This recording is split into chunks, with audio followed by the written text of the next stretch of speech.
درخت رستنی هم یک آمد و رفتی داره.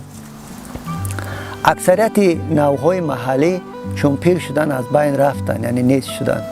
و سال 87 باغ بوتانیکی بنیاد کردیم که امروز در این باغ بوتانیکی فرهنگی 54 نوع سیب های محلی، 34 نوع مرود، توناک، 22 نوع زردالو و نوهای زیادی گیلاس و بادام و انگور و چهارمغز و نوهای زیادی را در اینجا برقرار کردیم.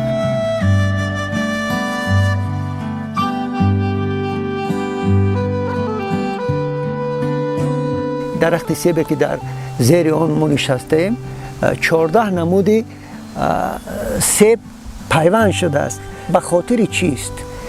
یکم اینکه اکثریت مردم، مخصوصا مردم شهرنشین، زمین نزدیکی خیلی خرد دارن، میتونن که اگر گنجایش زمین آنها گنجایش 2 نهال سیب داشته باشه، میتونن که در یک نهال یک چند نوها را پیوند کرده باشه. دیگر اینکه امروز یکی از مشکلات های ساحه باغپروری بارآوری باغیات است، یعنی بارآوری درختان است. باغ یک سال حاصل میتید، یک سال دیگر حاصل نمیتید.